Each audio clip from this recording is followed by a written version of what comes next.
a little bit quicker when you baptize them in a 350-degree jacuzzi.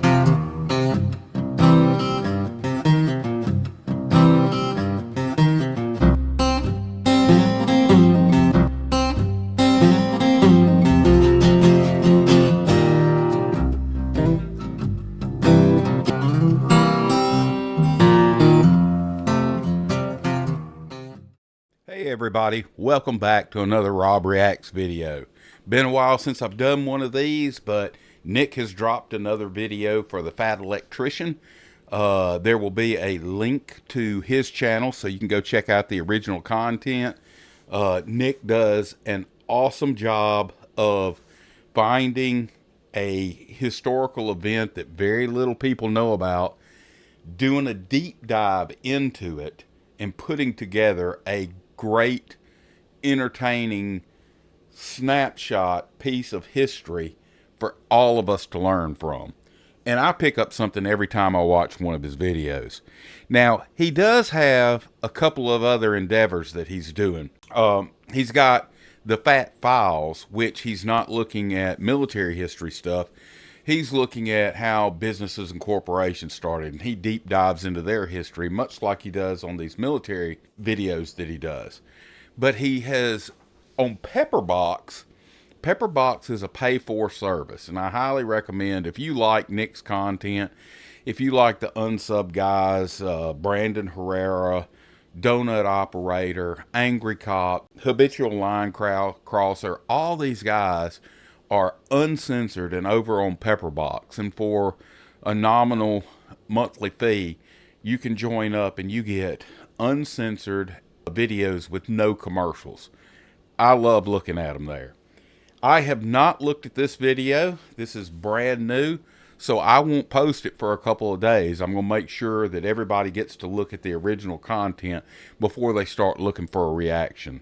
Another thing, when I was talking about Pepperbox, one of the shows that's on Pepperbox is called Habitually Fat, which is a combination of Habitual Line Crosser, or Ethan, and the Fat Electrician, Nick, and they go to all these museums and deep dive into stuff there, and it is great. Other than that, we're going to start this video, and let's take a look and see what we have. What I know is this is a one-man army who captured 132 Germans, and that's Mr. Alvin York. So here we go. Take it away, Nick. When most people think of a war hero, they probably instinctively just jump to John Rambo, the fictional hero from the Vietnam War. Well, John Rambo is actually based off of a real war hero, Roy Benavidez. Roy Benavidez joined the army because he wanted to be like Audie Murphy, the most decorated war hero of World War II, and Audie Murphy joined the military because he wanted to be like this man.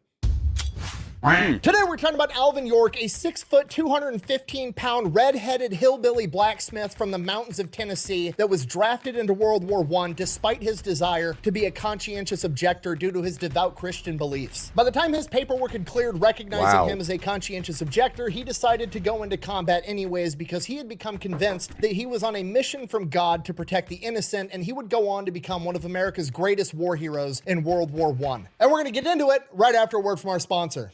Oh my God. I told you it was big. I mean, I know you said you were packing heat, but Jesus. And you thought it was going to be smaller than your forearm. No, look at it. It's got a nice shape to it. I mean, it's rigid, it's hard. I don't see how anybody could ever be disappointed with something like this. I know, it's a miracle people survive. This is exactly what it looks like. Hi, Kevin.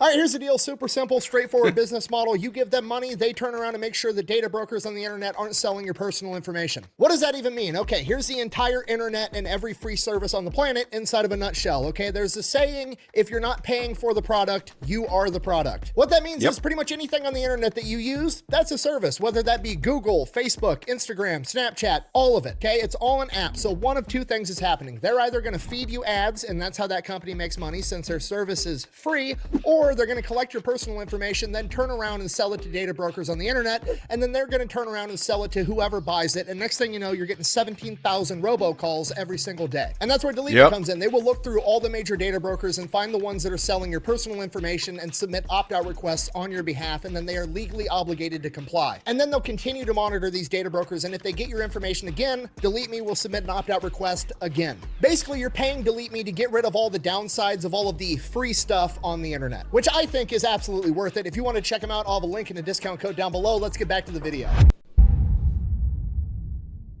All right, our story begins on December 13th, 1887, when Alvin York is born. He is born, he has a mother, a father, 2 older brothers, and would later go on to have 8 younger siblings, and they all grew up in a 2-bedroom log cabin in Pall Mall, Tennessee, right next to the Kentucky border. The York family has been in this exact spot for generations. Alvin's great-great-grandfather originally settled here, and when he first lived there, he was living inside of a cave. They then later built this log cabin, and that cave was converted into a blacksmith shop. The same exact blacksmith shop that Alvin works in as an apprentice his entire childhood underneath his dad when they're not busy farming their 75 acres and going hunting for food. Okay, if you're not picking up what I'm putting down, I'm trying to explain to you that these are straight up mountain folk and have been for hundreds of years, okay? They're devout Christians living out in the rural area by themselves. They just want to be left alone to their own affairs and be self-sufficient, and his family is very, very good at it. Now, Alvin was the 3rd oldest, the 3rd son of 11 siblings, and I don't want to say he was the favorite child, but him and his dad did have a very special relationship because he wanted to be just like his dad. He was attached to his dad at the hip from the time that he could walk. He was getting up every morning, going hunting with his dad. Then he was coming back and he was working in the field with his dad. Then they were coming back, eating dinner, and he was going out and making horseshoes and working in the blacksmith shop with his dad. And he did that for his entire childhood. One of the things that Alvin excelled at the most was hunting. He was just a natural marksman. He was extremely, extremely accurate. By the time he was 10 years old, he was so accurate with his rifle that when he went turkey hunting, rather than shooting the body and ruin a bunch of the meat, he would opt to just blow the turkey's head off completely,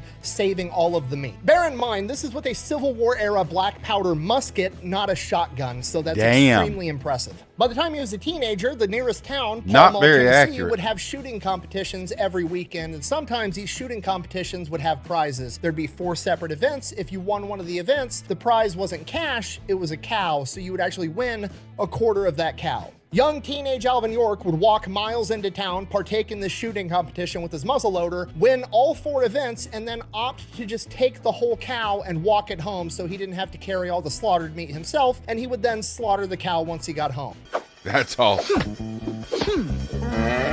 Not only was Alvin extremely accurate with a firearm, but by the time he was 18, 19, 20 years old, he was a pretty big dude by that point in time. Like, he was the biggest guy in his family and the biggest guy in town. He was a 6-foot redhead coming in at 215 pounds that had been doing nothing but running around in the woods hunting for food and blacksmithing his entire life. He was built like a brick shithouse. He was so big and so jacked compared to everybody else living up in the Appalachian Mountains that they would just refer to him as Biggin. You know, as in like, hey, go talk to Alvin about that. Oh, okay, sure. Which one's Alvin? Fucking the Biggin. And this has been his entire life at this point, his childhood, his teenage years, his early 20s, just hunting out in the woods, blacksmithing, farming, getting food to survive, minding his own business, and going to church on Sundays. That's what he does. That's all he ever wants to do. It's just a perfect, peaceful, happy life. As time goes on, his 2 older brothers wind up finding wives. They move out. They start their own families. Now Alvin is the oldest sibling in the house. And then in 1911, his father passes away, and Alvin becomes the man of the house. And Alvin obviously does not take this that well. His dad was his best friend. He was attached to the man at his hip his entire life. Not only is he gone and he lost his friend, but he has to immediately step in and fill the giant shoes that he left behind to provide for his mother and his 8 younger siblings. During this time, Alvin quits going to church. He picks up a drinking problem, a smoking problem, a gambling problem. He's doing everything he can to make money and provide for his family, but any free time he has, he's spending at the bar getting belligerently drunk. Over the course of the next couple of years, Alvin gets a reputation for being a troublemaker. He's always getting in fights, both fists, knives.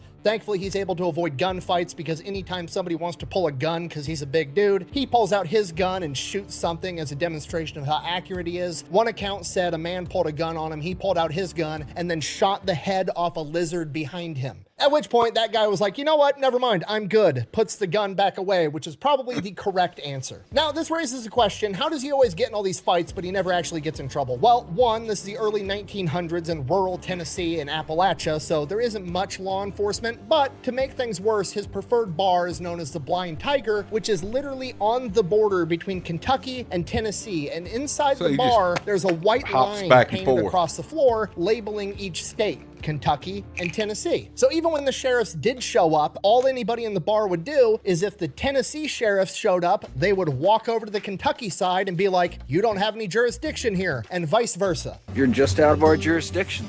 And so if I'm across the bar and you're over there, there's no way that you...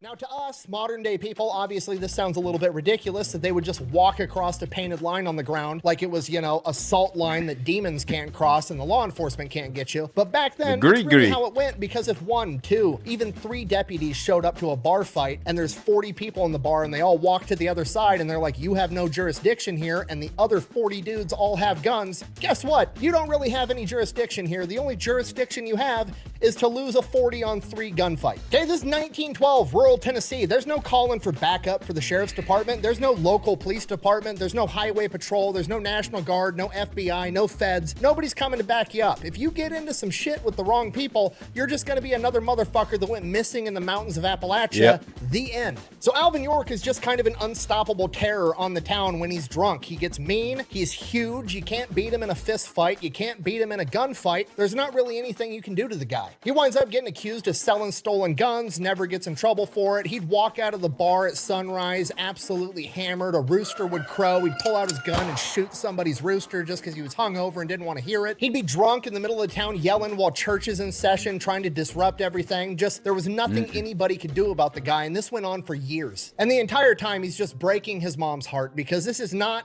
the sweet young kid that she raised. This isn't the man his father was. This isn't the man he was supposed to be. He was supposed to be his dad version 2.0, bigger and stronger and hopefully even better.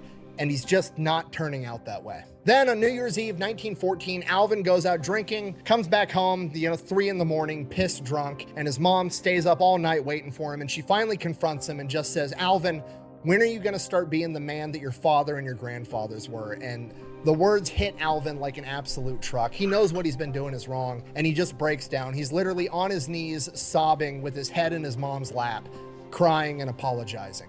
He promises his mom he's gonna turn it around. He's gonna start going to church again. He's gonna give up gambling, smoking, drinking, fighting, everything. He's gonna be the man his father was and the man that he was supposed to be. And his mom just says, I know you will. And that's it. January 1st, 1915, Alvin York is a completely new man. He gives up all of it. He starts going to church again, and he just starts doing all the things that he should have been doing all along. I'm paraphrasing here, but he would later go on to write that essentially he had fought an awful lot of men at this point in his life, and the fight that he had with himself to give up drinking and smoking was absolutely the hardest fight he ever had. But he does it, and within a couple of years, he's an elder in his church. He's literally teaching Sunday school to kids, and he's overall just an upstanding member in his community. His reputation isn't fully repaired yet, but it's definitely getting better. Around this point in time, he falls in love with the girl down the road, Gracie. He meets up with her in private all the time. They never do anything wrong. They never kiss. They don't even hold hands, but they just talk, and Alvin York wants to marry this woman. Problem is her father does not approve, because he's only been an upstanding member of the community for a couple of years now, and he was an absolute terror for like 5 years before that, and he's not convinced that Alvin York is a good man yet. And York just kind of accepts that. He knows that he did wrong, and he's got to prove that he's a good man now, so he just gives the father more time and just keeps being an upstanding member in the community. He keeps seeing Gracie, but they never kiss, they never hold hands, they never do anything that would be considered wrong for, Christians in the early 1900s. And that's his plan. He's going to prove to Gracie's father that he's a good man over time, and then he's going to marry that girl, make her his wife, and he's going to go on to live happily ever after. But then in September of 1917, he gets a red card in the mail from Washington, D.C. Alvin York has just been notified that he is to go sign up for the draft to go fight in World War I. Now, he's a devout Christian at this point. He truly, truly believes in his heart, thou shalt not kill. He does not think that he is supposed to fight, kill, do any of that business, and he does not want to go off to war and do it. So on the draft card they sent him, where he's supposed to fill out all of his information, they ask on there, are you a conscientious objector? He checks yes. Explain your reasoning. He simply writes, I don't want to fight, and mails it back off.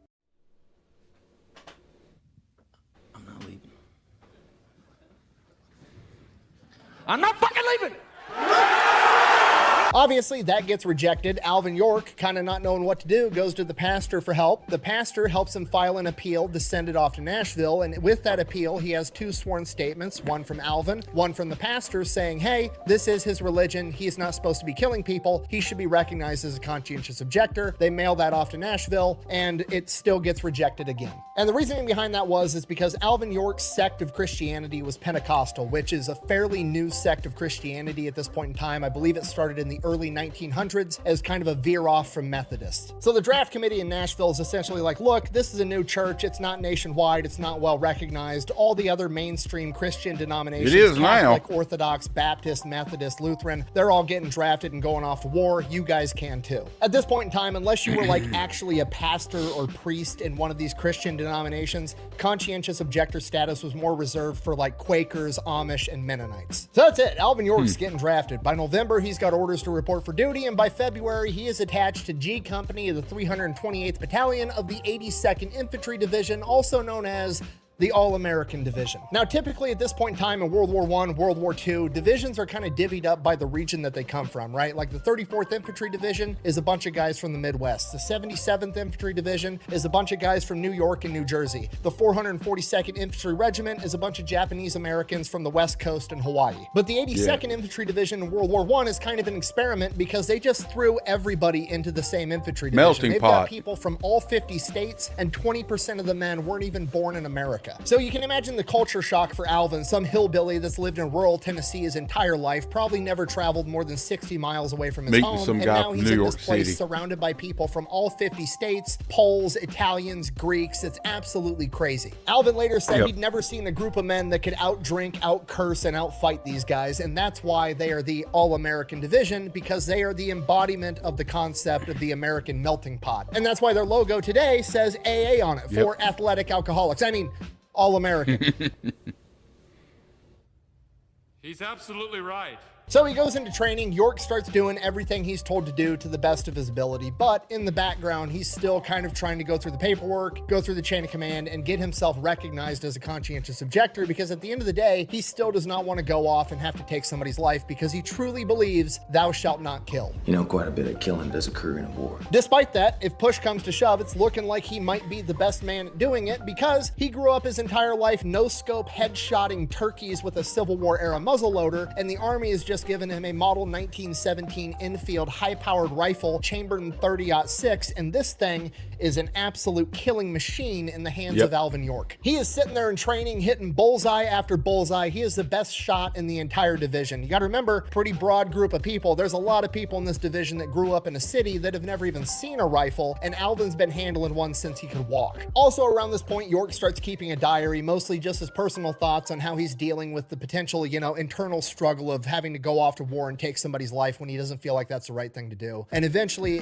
word gets around that York is keeping a diary, which is against the rules, because you're not supposed to keep a diary, because you could write down important intel, and if you get captured off in war and they capture your diary, you could end up betraying information to the enemy. So his commanding officer, Captain Danforth, kind of confronts him about it and is like, hey, are you keeping a journal? At which point York, being a devout Christian man not wanting to lie, kind of dodges the question. He says, sir, I'm not saying whether I do or whether I don't. At which point the captain says a diary is going to betray you and your comrades. At which point York replies, sir, I didn't come to fight in a war and get captured. If the Germans want to get any intel out of me, they're going to have to get it out of my dead body. And that's coming from the 6 foot, 215 pound redhead brick shithouse hillbilly that only knows how to hit bullseyes. So the captain's like, fuck it, all right. And York just keeps maintaining this diary. But because York was honest with Captain Danforth, he kind of comes to him and is like, hey, I want to talk to you about this. I think I should be a conscientious objector. I do not want to go after combat and have to kill somebody. I truly believe thou shalt not kill. Captain Danforth doesn't have that, authority to grant him that, so he kicks it up the chain of command, and he ends up talking to his boss, Colonel Buxton. Colonel Buxton, a devout Christian man, but unlike York, he also believes that Christians have an obligation to go off and fight for their country when it's needed. So he calls York into his office. York shows up. York explains everything,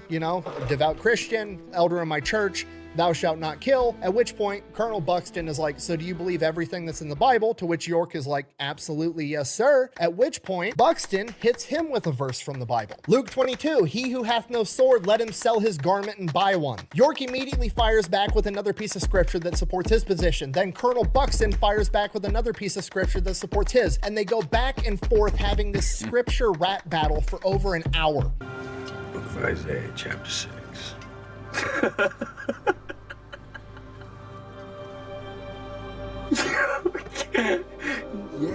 It's like two wizards having a battle with Bible verses for over an hour. It's absolutely crazy. And then Colonel Buxton ends up winning when he hits York with Ezekiel 33. If the watchman sees the sword coming and blows no trumpet, the blood of the people is on his hands. And this shatters York's entire worldview. York has this epiphany. Maybe he's been sent there by God because he's the watchman. Maybe he's supposed to be there to protect the innocent. So now he doesn't know what to do. But unbeknownst to him, while this has been going on, his pastor and Gracie and his mom back home have been writing every politician trying to get him recognized as a conscientious objector. They even wrote the office of the president and they got it pushed through. York receives the paperwork. All he has to do is sign his name on the dotted line and he will be recognized as a conscientious objector. But now he doesn't know if that's what he's supposed to do. Maybe he's supposed to go off and fight in this war. So Captain Danforth gives him 10 days to go back home and figure it out. He goes home, he sees Gracie.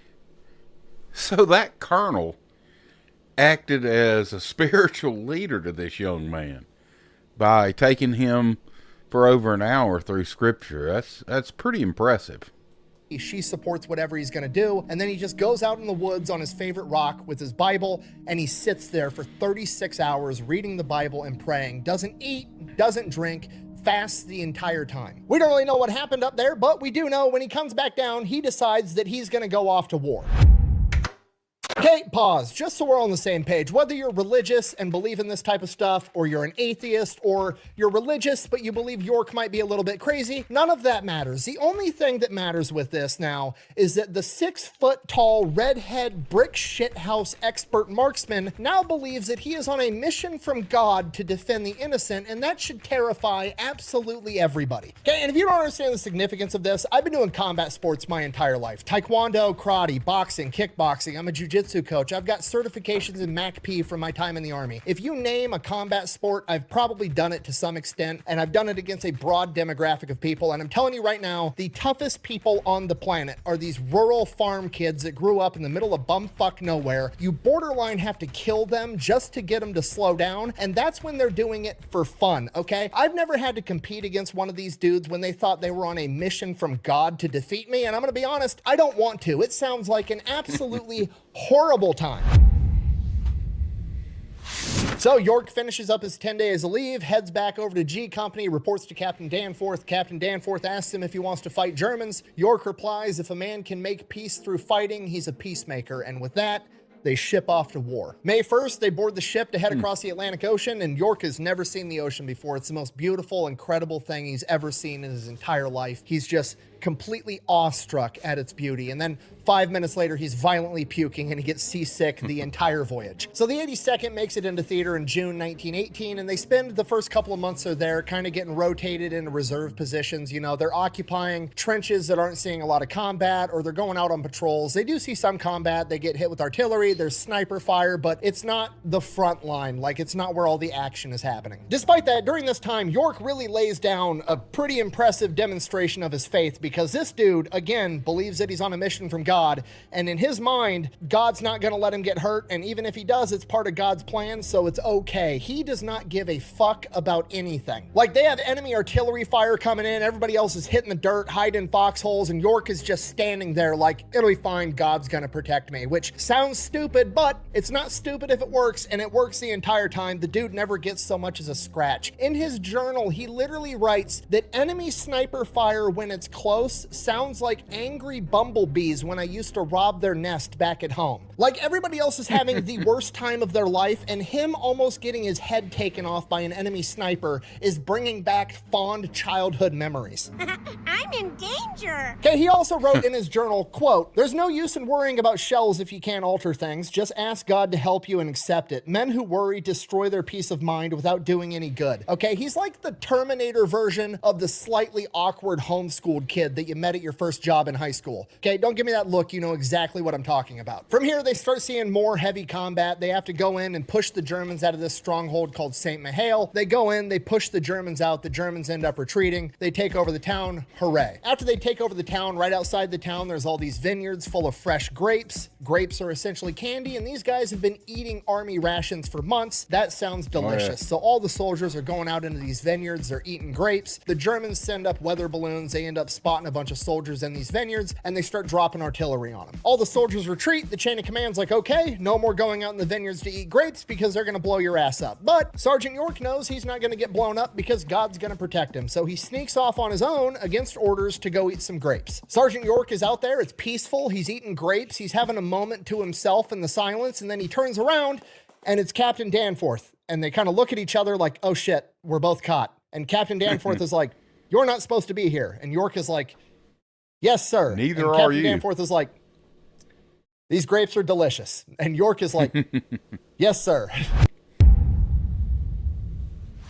From here, York and the 82nd are going from St. Mihail to another town called Chantal-Cherie. It has been held by the Germans for over 4 years. The entire duration of World War I, the Germans have been here. Whether York and the rest of the 82nd realize it at this point in time or not, they are about to participate in the Muse Argon offensive. It is quite literally the largest military offensive in U.S. military history. Not largest at this point in time, no, just the largest ever, period. Okay, to put this into perspective, when people think of like huge military offensives, everybody automatically thinks of, you know, D-Day, Saving Private Ryan, other TV shows and movies about World War II. It's this massive battle scene, right? D-Day had 156,000 men hitting the beach. The Muse Argon offensive is 2 million men attacking the German front. It is a military operation that is quite literally so large, it is hard to conceptualize, okay? There's 50 states in the United States. 11 of them have less than 2 million people, okay? There's 11 states in the United States that have less people living in them in totality between old people, young people, kids, than the amount of soldiers that are about to rush the German line. So this is only one very, very small chunk of an enormous battle, but York and the 82nd show up to Chantal-Cherie. Germans don't even put up a fight for it. They literally just leave the town and head off into the wood line outside the town. Now, right outside the town, there's a big hill called Hill 223. Then there's a big valley, and then on the other side of that valley, there's 3 more hills in a triangular formation. So the 82nd goes in, they push the Germans off Hill 223, they take that hill. Now, they're looking forward, it's the valley, 3 triangular hills directly in front of them, and they're gonna have to cross that valley while the Germans are on top of those other 3 hills. Okay, if you're not picking up what I'm putting down, I'm trying to tell you the 82nd is now gonna have to run through a valley, AKA no cover, no concealment, while the Germans have the high ground in a triangular formation on top of hills with embedded machine gun positions. This is an That is a nightmare. That is, well, it's a meat grinder, what he named this chapter. Absolute meat grinder of a situation. Okay, when I say the Germans are dug in, I don't mean they dug a little hole and slapped their machine gun over the side of it. No, they've been there for 4 years, okay? They have chopped down trees, built up actual lumber walls to hide behind with roofs and camouflage the entire things. They can't even see where the German machine gun fire is going to be coming from, let alone effectively return fire. If they're going to have any chance of success at this, they're going to have to coordinate with artillery. They're going to have to drop artillery at the exact moment that they send a wave of men across the valley, and hopefully they're going to be able to overtake these hills and take out the Germans. So that's the plan. Orders come down at 6:10 a.m. on October 8th, 1918. American artillery is going to bombard the German position, hopefully get them to duck their heads and take cover for a minute, while America sends out 2 waves, 60 men that try to run across this valley and overthrow their position. So they wait, and while they're waiting, the orders actually end up changing because the unit that's supposed to be on the 82nd's flank is hung up taking German fire, and they're not in the position they need to be in to be able to support the 82nd. Unfortunately, the runner with these new orders that was sent to Hill 223 winds up getting killed, and the message never makes it to the 82nd. So as far as they know, they're still supposed to attack this objective at 6:10. 6 o'clock rolls around. No American artillery bombarding the position yet. 6:05. Still no artillery bombarding the position. At this point, people are looking around like, are we still gonna fucking launch this attack without American artillery support? What are we doing? The officer in charge is like, we were ordered to attack at 6:10. We're attacking at 6:10. Sure enough, 6:10 rolls around. The American artillery never shows up. He sends out 2 waves, 60 men. None of them make it. As this battle unfolds and the German machine guns open fire, the chain of command can see there's like 35 machine gun nests all over these 3 hills. There's absolutely no way they're going to make it past 35 German machine guns. From here, the chain of command decides the best course of action is going to be to send out a small patrol of men. They're hopefully going to be able to skirt out around the backside of these German machine gun positions and make it to the center hill where most of their firepower is and take out all those machine gun nests. Then they should be able to assault through the valley and up onto these hills. Okay, just so we're on the same page, this is also not a great plan, okay? Like, yes, they're not assaulting the positions directly, but, you know, if the Germans are straight in front of you, they're gonna run off this way, still through part of this valley, not as big of a part, not as much time to fire on them, but it's still a valley with no cover, no concealment, in broad fucking daylight. Like, best case scenario, they all run really fast, the Germans don't hit them, but now the Germans know that they're coming. So it's not a good plan, but it's the only one we've got. So they pick 17 men, they've got a sergeant, 3 corporals, and a bunch of privates. One of those corporals is Corporal Alvin York. So they go down to the base of Hill 223, probably get a quick stretch in, hype themselves up, about to run through German machine gun fire, no big deal. They're getting ready and they're counting it down and they're all gonna hop up and start running for their lives. It's like 3, 2, 1, and right as they say 1, the German machine gun positions just start getting bombarded with American artillery. It showed up late, and it showed up at the perfect time as all these guys start running across this narrow stretch of the valley. All the Germans are forced to take cover, and none of the Germans see these guys clear the valley. Okay, I don't know if it's divine intervention, plot armor, fate, call it whatever you want, but in this particular case, shit worked out perfect. Stop it on the enemy! We love you, God! Jesus Christ! They make it through the valley completely undetected into the wood line, and now they spend the next hour and a half sneaking through the woods up and around behind the German position. After like an hour of sneaking through the woods in pretty much a straight line, the sergeant pulls off to the side and he's like, okay, do we think we've gone far enough that we need to start turning because we're going to be behind the German machine gun positions now, or do we need to go a little bit further? He wants to consult his corporals, see what everybody thinks. First 2 corporals say they've gone far enough, they should turn now. Gets to Alvin York, and Alvin York, for some reason, feels like they haven't gone far enough yet. And he's like, I think we should keep going straight for a little bit further. Okay, again, I have no idea why Alvin York thought that. I don't know if he, you know, has a feeling from God. I don't know if he can hear the narrator speaking because he's wearing the plot armor, but he decides to keep going straight. The sergeant agrees. They go straight for a little bit longer, and they come up on this like 3-foot deep trench. Now, it's not a military trench, it's just like a 3-foot deep hole. They have no idea why it's there or what it's doing. It's clearly not a military trench, but it is going to be pretty handy for them to crouch down and walk in and remain concealed and go unnoticed. In hindsight, historians would figure out later that it was actually a trench that had been there for hundreds of years that was actually used originally as a marker between 2 separate pieces of property, which means the Germans didn't put it there and they probably don't even know it exists. So they use this trench to get further and further. It slips them right past that first hill and straight towards the hill that's in the center, which is their objective. So as they're making their way there, they come up on this little creek, and on this creek, there's 2 German soldiers just filling up an entire cart full of canteens to bring back to all the other Germans. Those Germans see the Americans, they shit their pants and take off running. York and his guys take off chasing them because they want to capture them or kill them so that they don't alert the rest of the Germans that they're there. As they're chasing these guys down, they come up onto this meadow, and in this meadow, holy shit, it's the battalion headquarters tent for the entire German unit there. And right beside the tent, there's like 70 German infantry soldiers that are just sitting in this meadow, chilling, eating lunch. These were the reinforcements that the Germans had brought in to launch a counterattack against the 82nd Division. Now, the 2 Germans that they're chasing do not immediately cut out into the meadow because they don't want to run out into the open because then the Americans are going to shoot them. So they want to skirt this tree line and get as close to that tent as they can and then run into the tent and tell the German commander that the Americans are here. Okay, that's a good plan on their part as far as, you know, not getting shot and dying not goes. with York but out fortunately for the Americans, this gives them time to be like, fuck that, let them keep running through the wood line. They immediately advance into the meadow and attack these 70 soldiers that aren't carrying their guns. They're just sitting down, chilling, eating lunch, and immediately force all 70 of them to surrender. Now, the 70 Germans are caught completely off guard. All they see is Americans running towards them with their guns up, yelling surrender. These guys have their guns, you know, all set to the side. Half of them are sleeping, half of them are eating. They think it's a huge American counterattack, so they surrender immediately, not knowing that it's only 17 guys. While the Germans are standing up, putting their hands in the air, the other 2 canteen Germans cut out of the wood line, run into the battalion command tent, and tell the German commander, Commander Vulmer,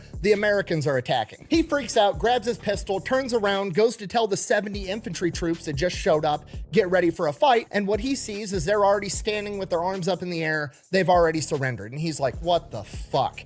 I'm surrounded by idiots.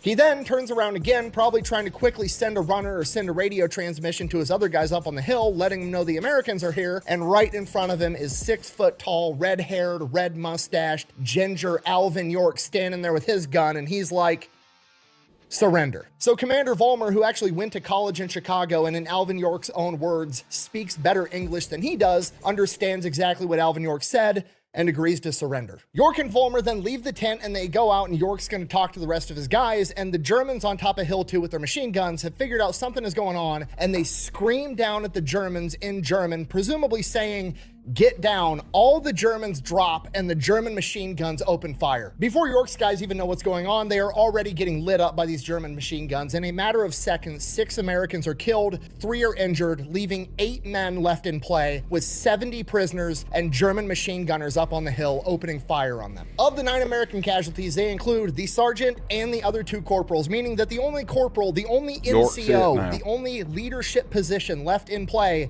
is Alvin York and a bunch of privates. Alvin York is now in charge. The rest of the Americans all drop to the ground, try to return fire, but they're mostly just taking cover. Alvin York rushes the hill by himself.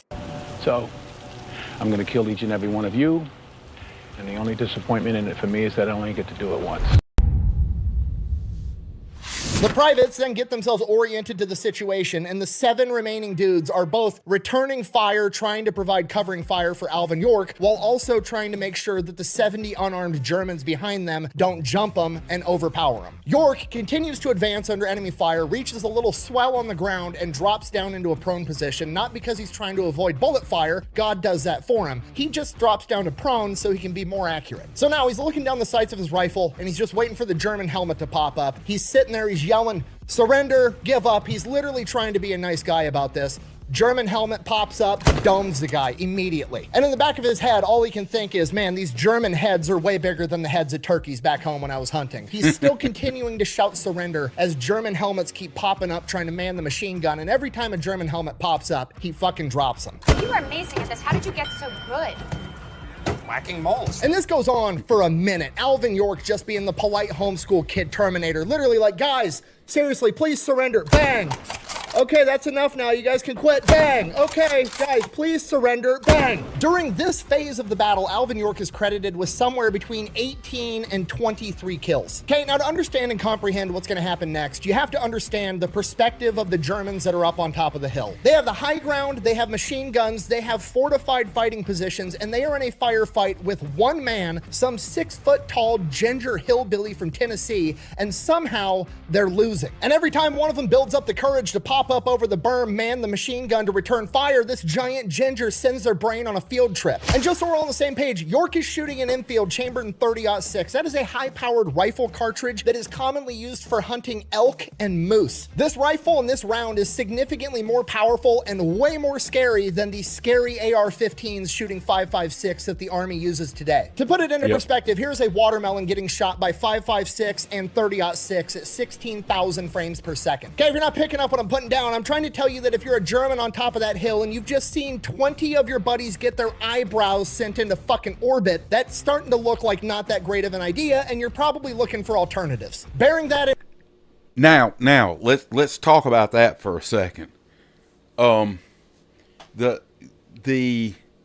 223 or the 5.2, the round that they're using in the MP4s is made to wound, not to kill. And you know, I was like, do what? This is explained to me by somebody that's in the military. If you wound somebody, that guy's coming off the battlefield. That's a piece coming off the battlefield. But he can't move himself. It's going to take 2 other guys to get him off the battlefield. So you took 3 people off the battlefield, where if you dome these guys, another one will pop right back up. But if you wound one, you got 2 guys trying to get them out of there. So you're taking 3 pieces off the board with that round. And that's, you know, the whole idea is they don't want wars being handled by the rifles. The rifles are there for suppressive fire and to wound, while in the back they're calling in for strikes of bigger, better weapons that are back behind. In mind, the Germans decide they're going to do something that tactically doesn't make a lot of sense. They're going to leave their fortified fighting positions, they're going to abandon the high ground, they're going to grab their rifles, fix bayonets, and they're going to charge this giant red-headed hillbilly and show him what's up. So 12 Germans hop out of their fortified fighting positions with rifles and fixed bayonets and bayonet charge Alvin York, which in hindsight was a complete mistake for them, and it worked out for Alvin York because Alvin was actually out of rifle rounds altogether and he wasn't going to be able to do anything else, but now he's got 12 Germans running at him, so he pops up, grabs his Colt 1911 chambered in 45 ACP. Bear in mind, he's only got 8 rounds and 12 Germans running at him. Alvin York immediately shoots one, drops him. At that point, 4 of the other Germans decide, okay, this is clearly the main character. I'm an anonymous henchman. I'm just going to call it a day. They hop back in the trench. And look at you. You haven't even got a name tag. You've got no chance. Why don't you just fall down? Go on, son.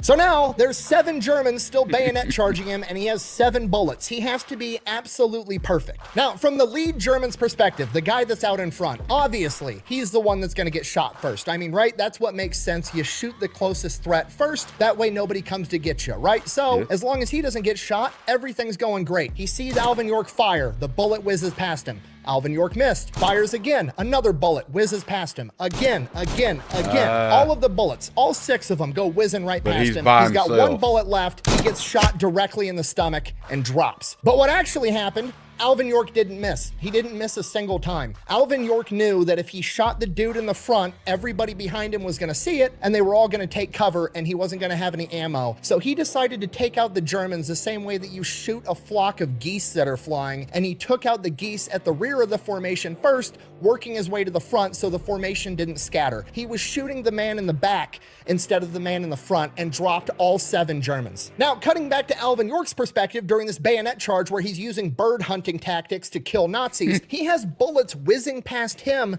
from behind him. Somebody is shooting at him while he's shooting these Germans.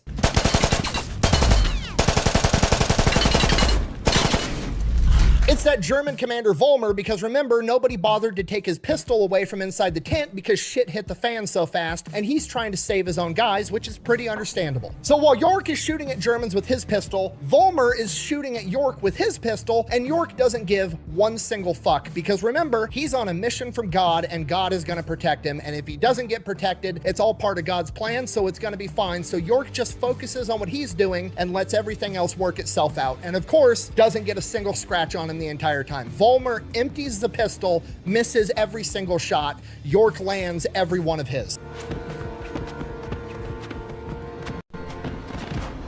At this point, York turns around, Vulmer drops the pistol, puts his hands up, he knows when he's been bested, and he looks at York and he just goes, English? Like clearly asking like, you know, hey, I speak English, let's talk this out. York does not interpret it that way and goes, no, to which Vulmer's like, what? And York goes, I'm an American. And he's like, just, no, I'm saying I speak English. Quit killing everybody. I'll get the guys up there to surrender so you don't have to kill everybody. At which point York reloads his pistol, points it at Vulmer, is like, okay, go ahead. Vulmer starts yelling a bunch of stuff up the hill in German. Couple seconds later, a bunch of more Germans come out, no weapons, with their hands up, and they surrender too. Germans finish coming down the hill. They join the rest of the POWs, at which point one of the 7 remaining privates comes up to York and is like, York, what are we going to do with all these prisoners? We don't have enough men to handle this many guys and get them back behind our lines. Vulmer hears this and he's like, what? I'm sorry, how many men do you guys actually have? And York is like, I've got plenty, don't worry about it. At this point, York, with Vulmer still at gunpoint, is going to use Vulmer to translate and get everything moving. He's like, all right, get your guys up, tell them to get in a column of 2. We're going to march out of here, tell them to pick up your wounded, tell them to pick up my wounded and my dead. They're going to carry them back to our lines. Problem, how on earth are we going to get back? Because we definitely can't go the way we came through the woods. We're not going to be able to keep track of like 100+ German prisoners through that dense forest. We're going to have to go out in the open, and the rest of the Germans are going to see us, and that's not going to work out. At which point Vulmer chimes in and he's like, well, you can take this gully right here and that'll take you right to Hill 223. He's obviously trying to set him up for an ambush because he knows where all of his soldiers are, and York is like, well, we're not fucking going there. You know what? I'm the main character. We're just going to march right down the main road that goes straight to Chantal Cherie, straight to Hill 223. So that's what they do. They just take off ruck marching right down the middle of this main road in the middle of enemy-held territory because York is the main character and it's all part of God's plan, I guess. So they're making their way there, and sure enough, they run into an entire platoon of Germans that are guarding the road, because obviously. However, from the Germans' perspective, there's like 7 Americans and 100+ Germans. There's absolutely no way that those Americans have those Germans as POWs, so they don't open fire. They end up walking up and approaching to see what's going on, figuring the Americans are the POWs. Once they get close enough to realize the Americans are the ones with the guns, York shoves his pistol into Vulmer's back and is like, make them surrender, tell them they're surrounded. Vulmer does what he's told, tells them to drop their guns, they're surrounded. They do it because Vulmer's the battalion commander, they drop their guns, and they get taken as POWs too. From there, they just keep marching to Hill 223, and as they start getting closer, the Americans see a massive formation of German uniforms approaching. They start freaking out, thinking it's a giant counterattack. They start moving men around, getting ready for a fight, and as they keep getting closer and closer, they're looking through field glasses, and they see York's big ginger ass with a gun pointed at the German, and is like, holy shit, York captured everybody. So they get to the base of Hill 223. The 82nd commander meets him down there and is like, York, holy shit, how many men did you capture? To which York replies, honestly, I have no idea, sir. And the commander's like, all right, well, you're promoted to sergeant, by the way. Great work. March these guys into Chantal Cherie, and I'll count them off as they march by, I guess. Commander then proceeds to count them off as they march by. York had captured 132 Germans. So York marches his POWs off to Chantal Cherie, and the rest of the 82nd resumes their attack because now the Germans have 35 less machine gun positions, and the ones that do remain don't have a chain of command to be giving them orders. So they overtake the objective. They secure the area fairly easily. York makes it to Chantal Cherie, where battalion headquarters are. Battalion headquarters is like, we don't have the logistics for this many prisoners. March them up to regimental headquarters. Marches them up to regimental headquarters. They can't take that many prisoners either. March them to division headquarters. Marches them all the way to division headquarters. When he gets there, General Lindsay, like the main guy in charge of the 82nd, approaches York and is like, York, I hear you've captured the whole damn German army. To which York replies, just with sheer Forrest Gump levels of modesty, no, sir, I only captured 132. Yes, I know that. From there, he gets some food, finds a cot, lays down, writes in his journal for a little bit, because, you know, he's had a pretty eventful day. In his journal, he writes, and I quote, so you can see here in this case of mine where God helped me out. I'm a witness to the fact that God did help me out of that hard battle, for the bushes were shot up all around me, and I never got a scratch.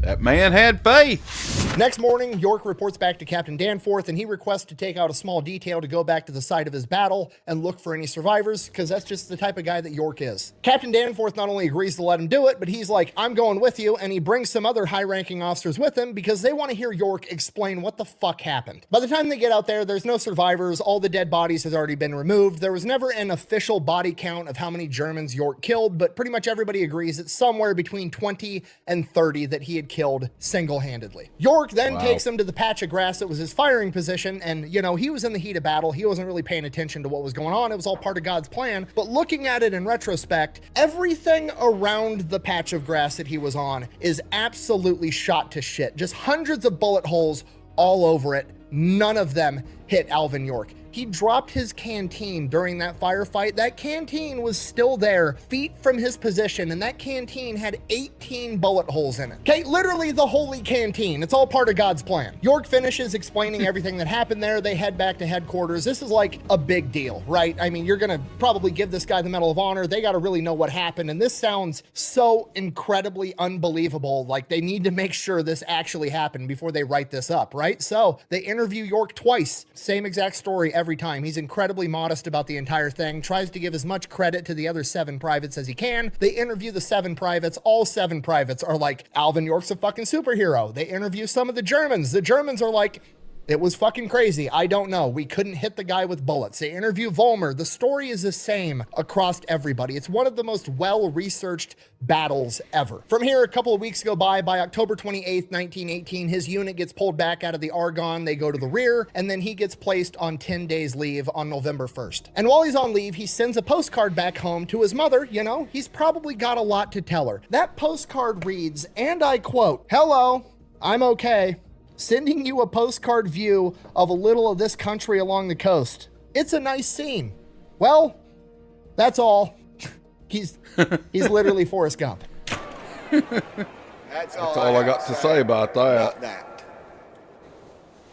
That's the right on, man. You said it all. Now, like I said, he goes on 10 days leave on November 1st, 1918. Guess what happens on November 11th, right as he's ending his leave? Germany surrenders, World War I is over. Coincidence? Almost unequivocally yes, Veterans but it's Day. funny to joke that Alvin York was coming off vacation, so the Germans just decided to call it a day and end World War I.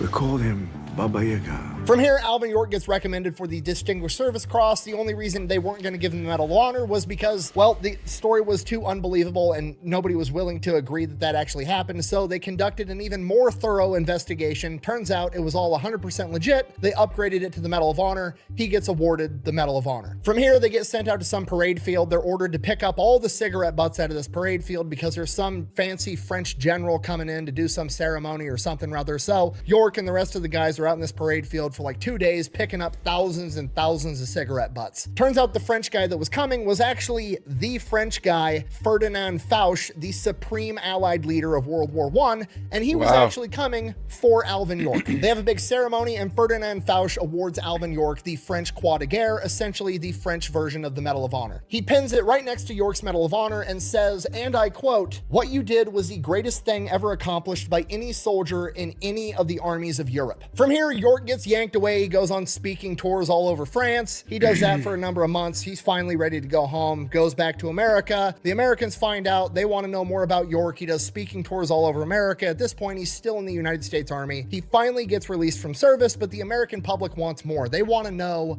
everything. He's getting $1,000 offers to go give speaking engagements, which back at this point in time, $1,000 is a ton of money. He's getting offered $10,000 for his life story in a book. He's getting offered $50,000 to do a film about his exploits. He rejects all of it. He doesn't want any of it. He doesn't want the fame. He doesn't want to be recognized or glorified for having to take a human life. He only feels like he did it because it was absolutely necessary, because he is the peacemaker. So that's it. He just flat out rejects everything, goes back into the mountains of Tennessee. He just wants to go there, live his life, read his Bible, marry his sweetheart Gracie, and that's exactly what he does. Time goes by and he still has people offering him money left and right for speaking engagements, movies, books, anything and everything you can imagine. He's getting offered money to endorse products, absolutely everything. And eventually he kind of figures, you know, this is a rare opportunity. He could probably do a lot of good in the world if he raised all this money and did something productive with it. And he remembers, you know, he wasn't really able to go to school as a kid. He has about a 3rd grade education. He was only able to go to school on weekends. There just wasn't a school in that part of rural Tennessee when he was growing up, and there still isn't today. But if he could raise enough money, he could change that. He could affect the lives of all the kids around him, and that's what he decides to do. So that's what he does. He leverages his fame to raise money to open up schools for kids in rural areas so they can get an education. He goes on speaking tours, raising money. He sells the rights to his book. He sells the rights to his war diary that he kept during World War I. He sells the rights to a movie, goes on, be's the technical advisor. He ends up raising hundreds of thousands of dollars, which at this point in time is millions. He ends up founding the York Institute in Jamestown, Tennessee, which is a privately funded school, but it's open to kids for free. And this wasn't just like overnight or over a year. This took years and years and years to do. And over the course of that time, he raised hundreds of thousands of dollars, and he paid himself almost nothing. Like, he didn't build a new fancy house. He didn't buy a bunch of nice stuff for himself or his family. He was still living exactly how he grew up the entire time. Out of the hundreds of thousands of dollars that he made, I believe he paid himself just over $6,000 over the course of like a decade. The man is truly selfless. He literally took just enough money to keep food on the table for his family and gave everything else to this school. But as we all know, no good deed goes unpunished. Alvin York, the man with a 3rd grade education, was under the impression that because he was doing selfless stuff with the money, he was literally donating it to give kids an education, he thought that that was a charitable donation and that he didn't have to pay taxes on it. Well, apparently he was wrong, because he wasn't a, 401c fucking charity or whatever the fuck with the IRS. So none of that counts, and Alvin York now owes a ton of money in back taxes, and the IRS is coming after him. It's never too early to learn that the government is a greedy piglet that suckles on a taxpayer's teat until they have sore, chapped nipples.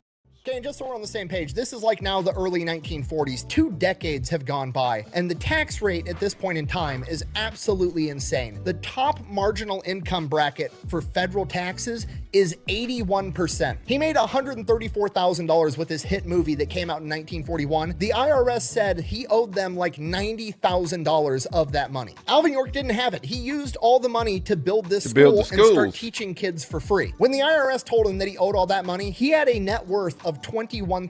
$20,000 of that net worth was just the value of the farm that him and his family lived on. You know, the same farm that his family has lived on since they came across the ocean and lived there in a fucking cave. Other than that, he had a car that was worth $700. He had $2.20 in his checking account, and he got a $10 a month stipend for being a Medal of Honor recipient. That was it. He gave everything else away. Thankfully, the government steps in because York doesn't have the money to keep funding this school. So the government steps in and is like, oh, you built the whole school for us. You bought instruments for the band, books, chairs, desks, everything. Oh yeah, we'd be willing to, you know, take that over and make it a public school, which York doesn't give a shit. He literally just wants kids to get an education. So of course he signs it over to the government so they can keep maintaining the York Institute. And it is literally still in operation to this day. It is a public high school in Jamestown, Tennessee. In addition to that, thanks to a literal act of Congress, they forgive his debt, and he is now debt-free. Now, going back to his movie, came out in 1941, right as America is getting ready to enter World War II. It is a nationwide sensation. He becomes the most popular man in the country all over again. Because of the popularity of this movie, and because of the fact that Alvin York served in the 82nd Infantry Division, the All-American Division, when World War II kicks off and they start reactivating old units, one of the first units to get reactivated is the 82nd Infantry, which becomes the 82nd Airborne, which is still active to this day, and it is one of the most prestigious military units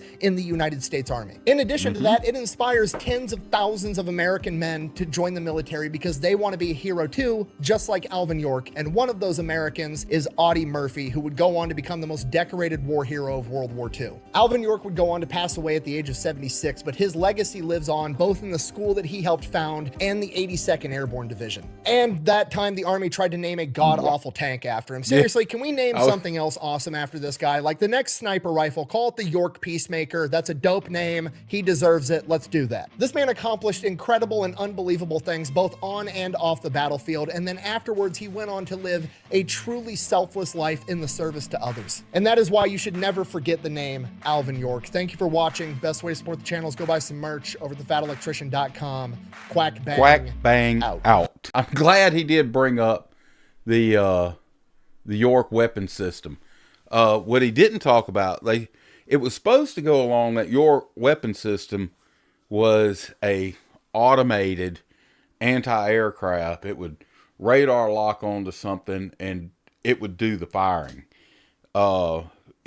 They came up with it in the 70s, early 70s. It was supposed to go along with the Abrams and the Bradley and be a package that went out onto the battlefield. They quit production of it in 1985. But, yeah, if you had Pepperbox and you went over and looked at Habitually Fat, you could look at their very first episode where they went to Fort Sill and looked at a York. So it's a great place for you to check him out. Of course, go to Nick's original content. I appreciate y'all watching me. I tend to sit back. I don't do a whole bunch of talking because Nick does such a good job. I don't like interrupting him because once he gets on a roll, who wants to stop that? But he did a great job with this one. He hit it out of the park again. So y'all take care. Come back and see us in the future. Hey, if you stayed around this long and you like the video, don't forget there's a little button down there you can mash with a thumbs up. That's always appreciated. And if you like it, check out some of the other stuff on the channel. If you so feel, go ahead and subscribe. We'd love to have you back again in the future. Y'all take care and have a great day.